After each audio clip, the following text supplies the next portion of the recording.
Clip number 523۔ اس clip میں انشاءاللہ آپ قرآن پاک کی سورہ ہود کی آیت نمبر 35 سے لے کر 37 تک کی تلاوت، ترجمہ اور تفسیر قرآن صراط الجنان سماعت فرمائیں گے۔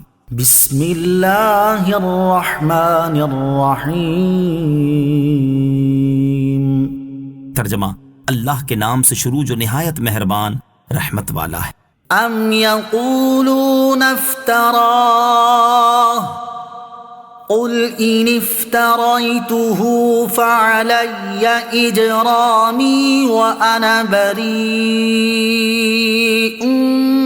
مما تجرمون۔ ترجمہ، کیا یہ کہتے ہیں کہ یہ اس نے خود ہی بنا لیا ہے؟ تم فرماؤ، اگر میں نے بنا بھی لیا ہو تو میرا جرم صرف مجھ پر ہے اور میں تمہارے جرم سے بیزار ہوں۔ ام یقولون، کیا یہ کہتے ہیں؟ اس آیت کی تفسیر یہ ہے کہ حضرت نوح علیہ السلام کی قوم کے لوگ یہ کہتے ہیں کہ جو بات حضرت نوح علیہ السلام اللہ تعالیٰ کی طرف منسوب کرتے ہیں وہ انہوں نے اپنے پاس سے ہی بنا لی ہے۔ تو اے نوح علیہ السلام، تم ان سے فرما دو کہ بالفرض اگر میں نے اپنے پاس سے بنا لی ہے تو مجھے میرے گناہ کی سزا ملے گی، لیکن حقیقت یہ ہے کہ تم نے میرے اوپر جو تہمت لگائی ہے میں تمہارے اس جرم سے بیزار ہوں۔ اس تفسیر کے مطابق اس آیت کا تعلق حضرت نوح علیہ السلام کے واقعے کے ساتھ ہی ہے۔ دوسری تفسیر یہ ہے کہ اے حبیب صلی اللہ تعالیٰ علیہ وسلم، کیا کفار مکہ یہ کہتے ہیں کہ محمد مصطفیٰ صلی اللہ تعالیٰ علیہ وسلم نے یہ قرآن خود ہی بنا لیا؟ اور یہ کہہ کر کفار اسے اللہ عز و جل کا کلام ماننے اور اس کے احکام ماننے سے گریز کرتے ہیں اور اس کے رسول پر بہتان باندھتے ہیں اور ان کی طرف افتراء کی نسبت کرتے ہیں جن کی سچائی روشن دلائل اور مضبوط حجتوں سے ثابت ہو چکی ہے۔ لہٰذا اب ان سے فرما دو کہ اگر بالفرض میں نے بنا بھی لیا ہو تو میرا جرم صرف مجھ پر ہے، جس کا وبال ضرور آئے گا، لیکن بحمد اللہ میں سچا ہوں، تو تم سمجھ لو کہ تمہاری تکذیب کا وبال تم پر پڑے گا، اور تم نے میرے اوپر جو تہمت لگائی ہے میں تمہارے اس جرم سے بیزار ہوں۔ تفسیر جمل میں ہے کہ اس صورت میں یہ آیت حضرت نوح علیہ السلام کے قصے کے دوران اس لیے ذکر کی گئی ہے تاکہ سننے والوں کا نشاط برقرار رہے۔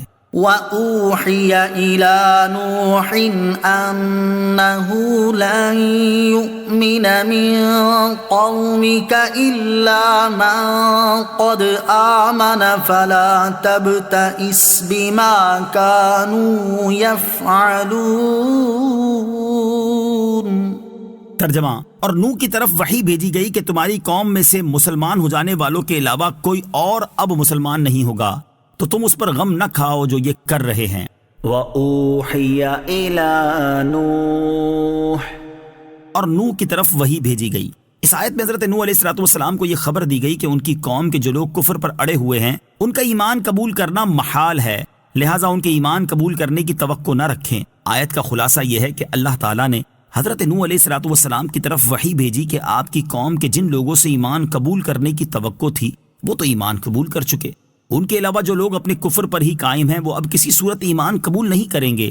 لہٰذا اس طویل مدت کے دوران کفار کی طرف سے آپ کو جس تکذیب، استہزاء اور اذیت کا سامنا ہوا اس پر غم نہ کرو۔ ان کفار کے کرتوت ختم ہو گئے اور اب ان سے انتقام لینے کا وقت آ گیا ہے۔ ایمان لانے والے حضرات کی تعداد مفسرین کے بیان کے مطابق تقریباً 80 تھی۔ وَاصْنَعِ الْفُلْكَ بِأَعْيُنِنَا وَوَحْيِنَا وَلَا تُخَاطِبْنِي فِي الَّذِينَ ظَلَمُوا إِنَّهُمْ مُغْرَقُونَ۔ ترجمہ، اور ہمارے سامنے اور ہمارے حکم سے کشتی بناؤ، اور اب ظالموں کے بارے میں مجھ سے بات نہ کرنا، بے شک انہیں ضرور غرق کیا جائے گا۔ وَاصْنَعِ الْفُلْكَ بِأَعْيُنِنَا وَوَحْيِنَا، اور ہمارے حکم سے کشتی بناؤ۔ جب اللہ تعالیٰ نے حضرت نوح علیہ السلام کو بتا دیا کہ ان کی قوم میں سے پہلے مسلمان ہو جانے والوں کے علاوہ کوئی اور اب مسلمان نہیں ہوگا تو اس کا تقاضا یہ تھا کہ حضرت نوح علیہ السلام کو یہ معلوم ہو جائے کہ اللہ تعالیٰ ان کافروں کو عذاب دینے والا ہے، اور چونکہ عذاب کئی طریقوں سے آ سکتا ہے اس لیے اللہ تعالیٰ نے حضرت نوح علیہ السلام کو بتا دیا کہ وہ عذاب ڈبو دیے جانے کی صورت میں ہوگا، اور ڈوبنے سے نجات کی صورت صرف کشتی کے ذریعے ممکن تھی۔